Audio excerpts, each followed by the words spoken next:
Welcome back mga kalapatids. Ngayong araw, ito yung mga warriors natin. Pipili na ako dito ng mga i-tape natin mga kalapatids. Actually, lahat naman to dapat pang tape. Kaso kasi meron ditong iba na overage na. So, di na sila makakasama sa lineup mga kalapatids. Yung overage na. Ayan, may nakalimutan kasi kami training dito. Pero ilang piraso lang naman to.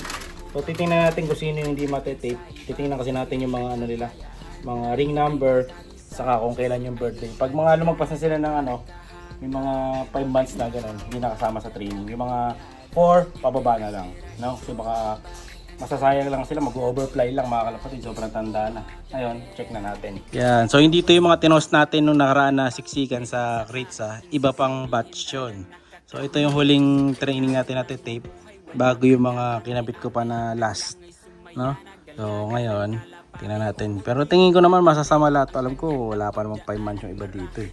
Okay, ang dami oh. So, pili na kayo dyan mga kalapatid sino gusto nyo. So ibang iba dito, mga paborito ko. Ito, gusto ko to, isa na to. Ito, flyer natin to. Anak ni Paasa Junior to. No? So Speedbird to mga kalapatid. Kita nyo yung buntot to. Dapan-dapa doon sa baba oh. Ganda nyan, quality yan. Sulat lang natin yung mga ring number. Ayan, nakatali pa. Ganda ng tali, pang kape. Noong nakaraan, nahirapan ako magbukas sa tape mo. Ayan, hindi ko na video eh. Ang kapal kasi ng tape mga kalapati. Pero hindi naman tatakas to.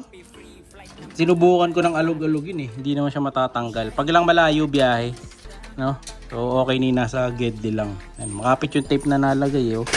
Ba di natin na video yan nung nakaraang. Nag-toss ako dahil wala rin tayong tripod. So tingnan na natin to. Let's go. So check ko lang dito yung mga ano nila. Mga ring number kung ano age. Ito mga kalapatid yung isang sinasabi ko sa inyo. So maganda to.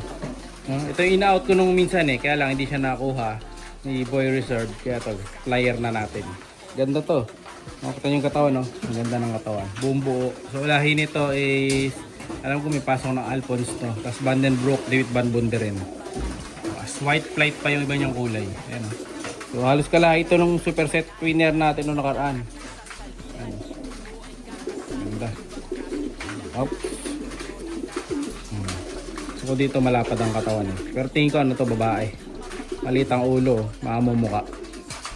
Solid. Available pa rin naman to kung mayroong kukuha. Pero syempre, train ko na. Para pag di na ako, diretso natin training. Ganda. Mga ano to, nauna yung mga lahat ng one love race natin. Tapos sumunod yung mga to. Sakto-sakto lang. So tape na natin. So 5 bagwis ulit. 1, 2, 3, 4, 5. Kasi malalaglag din naman yung 5 na yan eh. Ayan, kita nyo, nandito na siya. Oh, yung bagong bagwis niya nandito na. So, kailangan, bago makarating dito yung mga tumutubo, tapos na tayo mag-training. Ano lang naman to, 1 week tape lang. 5. Ito, isa naman mga kalapatids, Grisel. Hindi ko lang alam ano lahi nito. Kalimutan ko eh. Pero kung ito yung anak nila, Dax, saka nung nanay ni Grisel Lawin, mabilis to. Check ko pa rin yung ring para malaman natin lahat.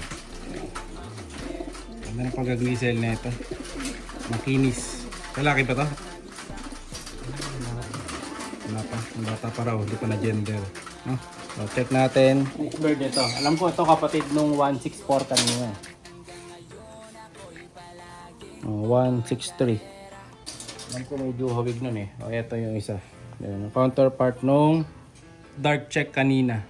Ito, ganda rin ito. Ito mukhang barako. Laki ng katawan mga kalapatid. Kita nyo naman, flex na flex. May muscle agad. Ayun yung bagwis niya. Sa tingin ko nasa ano to. Kaya nito middle. Ganda ng katawan eh. Pero mga speedbird lahat to mga kalapatid. Mata niya pearl eye. Alphonse na Alphonse itsura nito. Namanan niya doon sa tatay. Hindi nila kamukha si ano, si Paasa Junior, ng ating multiple pulling winner. Ayan. So, mukhang barako. Tara, tape na natin. Yung kanina yung Grisel, lahi nga nun is yung tatay nila AJ, si Dax Cross, dun sa nanay ni Grisel Lawin. So, Speedbird yun yung Grisel ko. Yung ganda yun. Ito, tape na natin. Third bird na to. Ito, next bird mga kalapatids. Ito maganda to. Gaano to? Magaan mga kalapatids. Yung ibon na to parang ano, parang wala kang hawak sa gaan niya. Yan, oh. Parang weightless ang datingan. 176 is 179, bata pa to. Sakto to. Anak ng mga speedbird to, matic sa gaan niya. Ayan o. So, ang lapad ng mga bagwis. Check na lang natin mamaya yung lahi. Next bird. Ito checkered to, maganda rin. Magaan, puro magaan yung mga nakuha natin ah. Ano? So yung mga tsura ng mga speedbird talaga natin, halos iisa lang. Ayan, ito na natin pa picture. Buti na lang, di sila nakakuha. Ito, ganito, ang sinabuntot to. Ganto si ano nun eh, si Paasa Junior. So si Boy Paasa. Ano? Diba?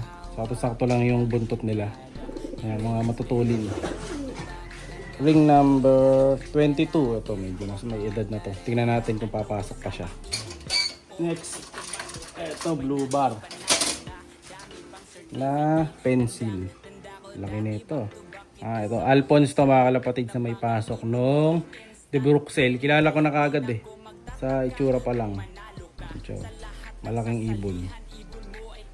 Laki nito, parang ano siya, giant. Kita natin sa screen yan.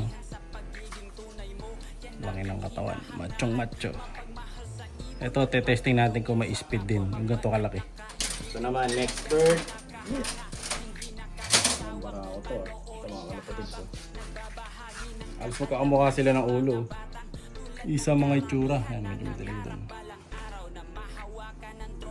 Yan, speed bird din to. Op. Yeah. Next bird. Ito, ganda rin, no? Sabi lahat sila mga kalapatid, halos magkakamukha. Ito iba lang mata nito. Tingin ko iba lahi niya. Hindi ko masyadong makilala itong itsura na ito. Baka Alphonse to. Last bird.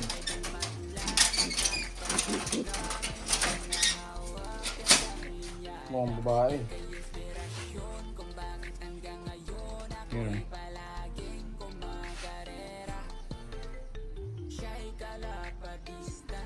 Ayan, check natin. So yung kanina, yung malaki pala, kaya pala di ko kilala mga kalapatids.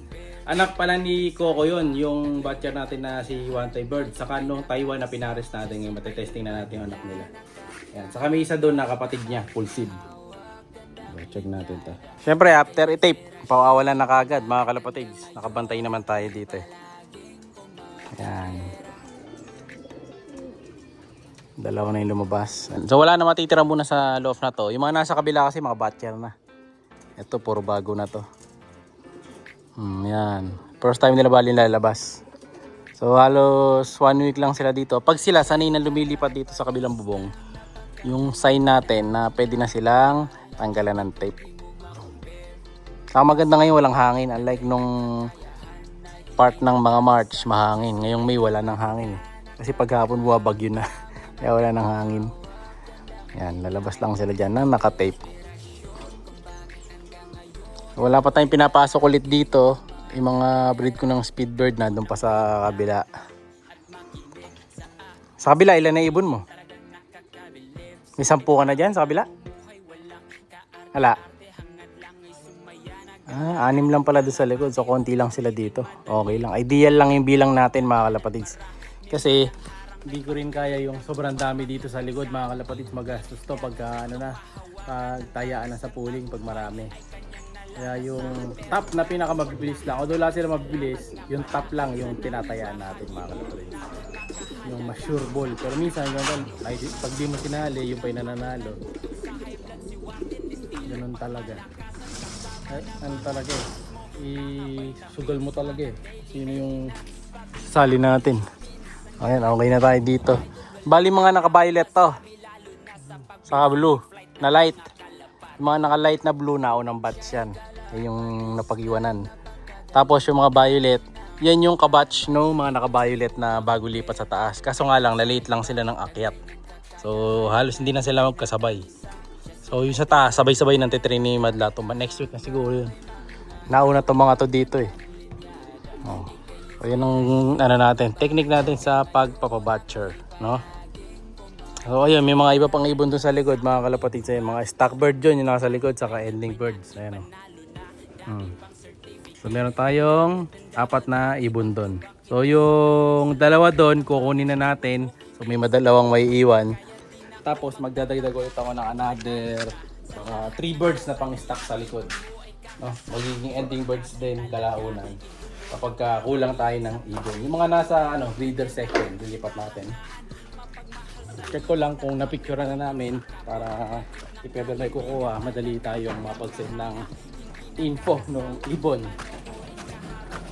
So soon tatry ko naman yung ngayon kasi sa ending bird tayo 130, may training box yung 3, tapos 3 ibon makukuha nyo. Kumbaga pag lumabas ng 3 beses yung kaya nyo na 130 pesos, may chance kayo makakuha ng 3 ibon. Lahat yung may training box 130 lang, free shipping pa worth 500. Tapos ngayon tatry natin, subukan ko susunod, gawin natin 4 birds na para lahat ng quarter may madali mga kalapatids. Try ko kung kaya ng 150 per slot dun sa 4 birds natin, ending birds. Tingnan ko next week ha.